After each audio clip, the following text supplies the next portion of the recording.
Good afternoon, ladies and gentlemen. Welcome back to Garage Game Day Sports. We've got another episode of the NFL playoffs for you this morning. We had technical difficulties last night here at Garage Game Day Sports, and by technical difficulties, I mean I forgot to turn the mic on when I recorded this episode last night. So here is to round two of the AFC Divisional playoff matchups. We talked the NFC Wednesday, we're talking AFC here, and who is going to move on to the AFC Championship games. Let's get it started. We're trekking out to the Midwest. We've got the 6-seeded Cleveland Browns taking on the top-seeded Kansas City Chiefs and their NFL best 14-2 record. The Chiefs had the week off last week and had the week off the week before that because they had clinched everything in the AFC. Lost week 17, but benched pretty much everybody, rested them up for the divisional round of the playoffs. So really 14-1 on the year, if you ask me. Best team record-wise in the NFL. Tons of teams playing really good football right now.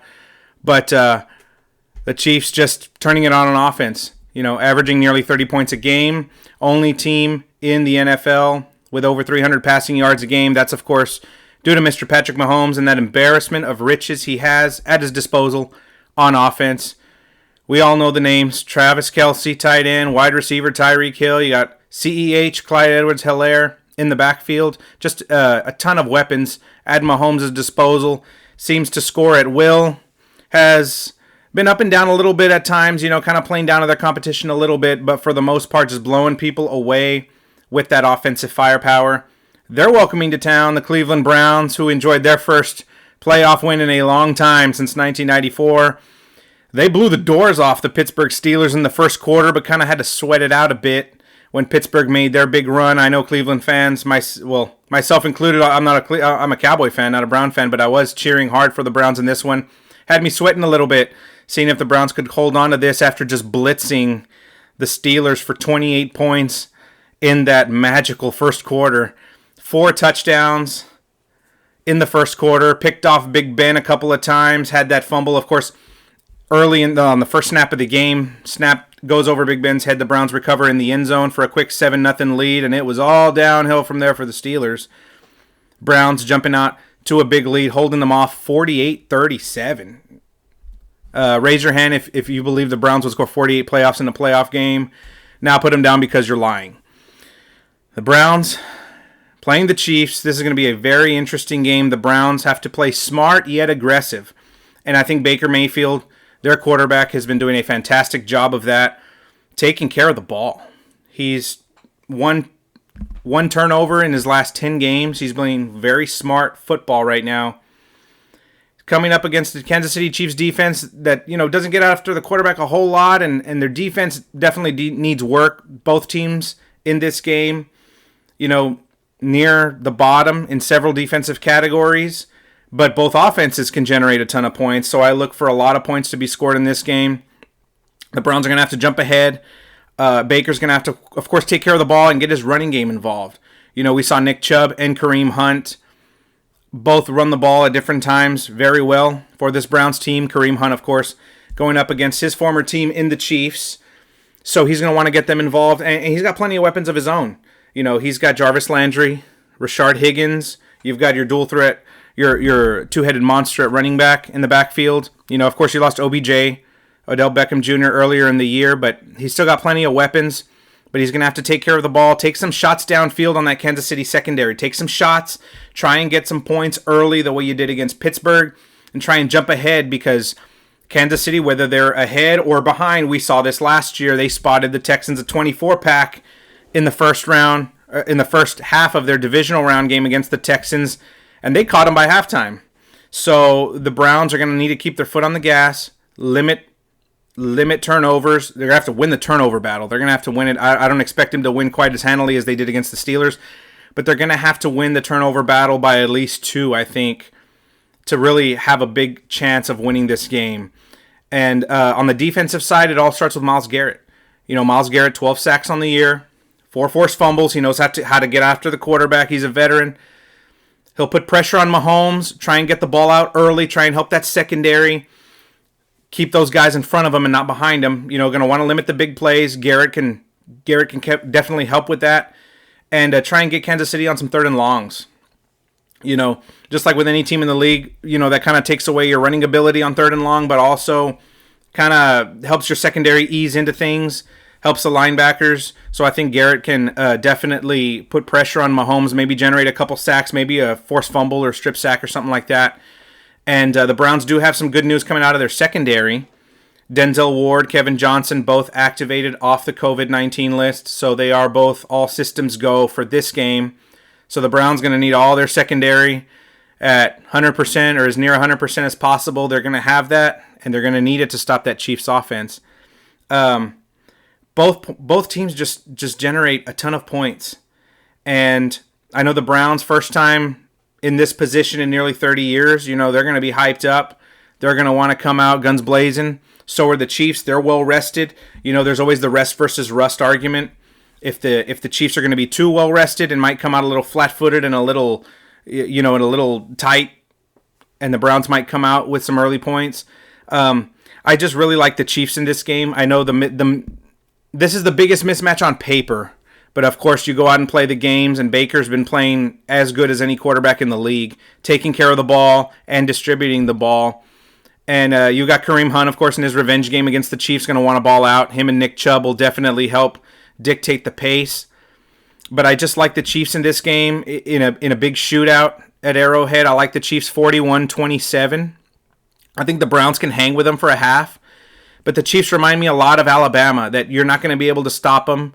You're not really going to be able to contain them. You're just going to have to outscore them, outshoot them. And the Browns, as good weapons as they have, they don't have the weaponry that the Chiefs have. I don't think they can generate the amount of points that they're going to need to beat Kansas City. So I've got the Chiefs. I've got the Chiefs and the over, and I've got the Chiefs with the points. I think it was about a 10-point spread or so. I've got them winning by 2 touchdowns. I think they'll pull away late. So I've got the Chiefs advancing to the AFC Championship game. Well, they will take on the winner of our next game and the final game I'm reviewing of Divisional Weekend. I think it's going to be the best game of Divisional Weekend. The Baltimore Ravens taking on the Buffalo Bills at Old Orchard Park. 50% chance of snow. Temps in the 20s and 30s. So it's going to be cold. It's going to be football weather. You're going to probably see a lot of running in this game. I know Josh Allen will probably still get his numbers through the air, but that snow might hamper things a little bit. But I'm going to love watching this on TV, man. This is just going to be an awesome game, close game. Both teams riding high, riding on long winning streaks right now. Baltimore, winners of 6 in a row, had that big win over the Titans, that revenge game from last year when the Titans blasted them in the divisional round last year. They avenged that loss. Lamar Jackson got his first win as an NFL player, his first playoff win. So he got that under his belt. That might take off some pressure.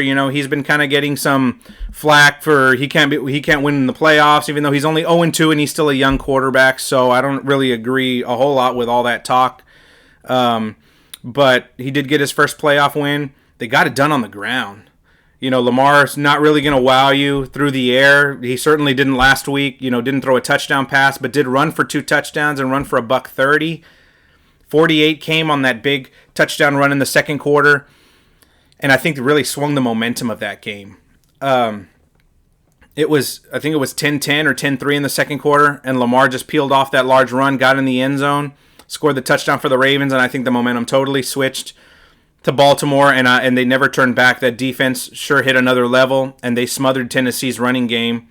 Derrick Henry, the rushing leader by a long shot, 2,000-yard season, held him to 51 yards. So that Baltimore team knows how to play in January, knows how to play in the cold. They know how to run the ball, and they know how to stop the run. Those are 2 big ingredients for playoff success. The Bills have just looked good all year. That offense, especially Josh Allen, he'd be second in my MVP voting. If I had a vote, I'd have Aaron Rodgers first, and I'd have Josh Allen second. Kid has just been on another level this year. Accuracy, mechanics, footwork.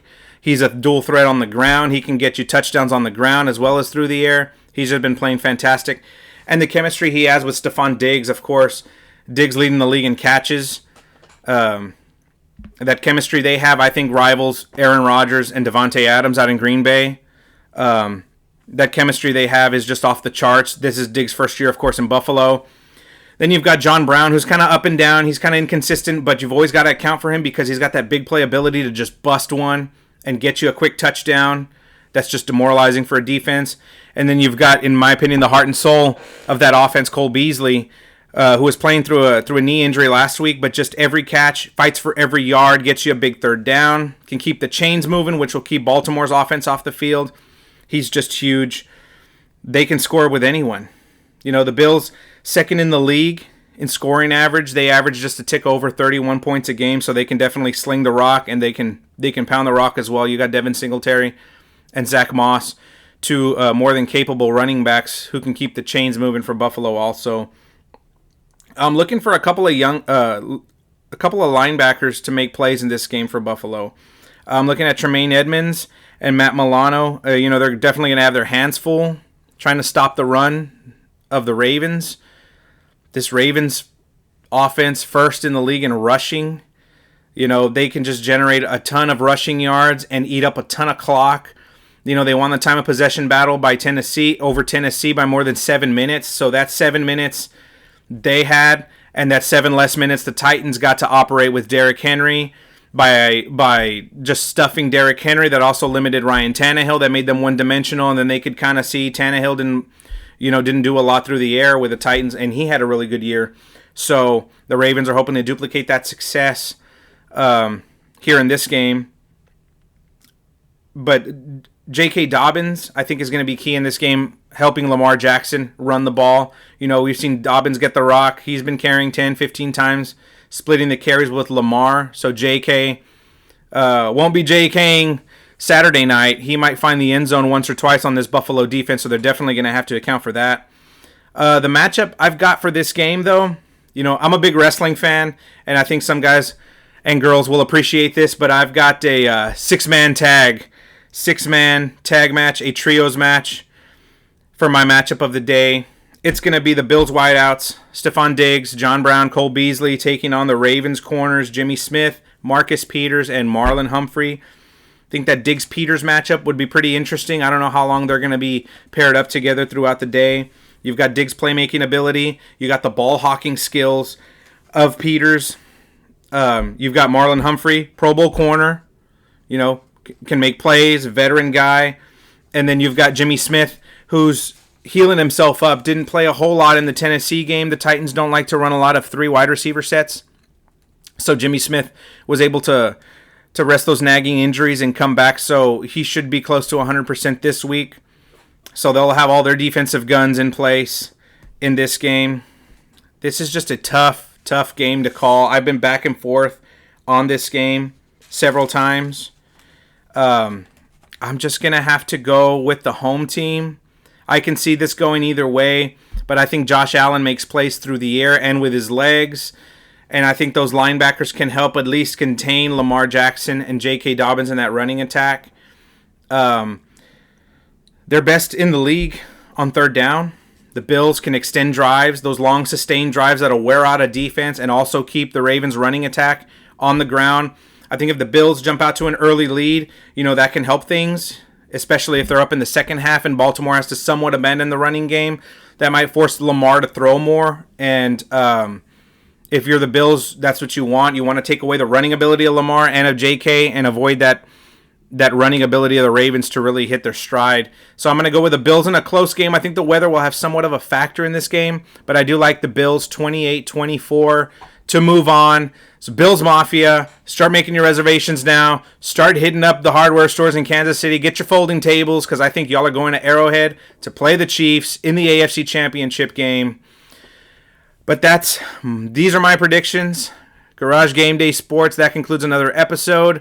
Feel free to subscribe to our channel on YouTube, like our page on Facebook, and follow our podcast and our episodes on Spotify. My name is Louis Longoria. I will see you guys next time.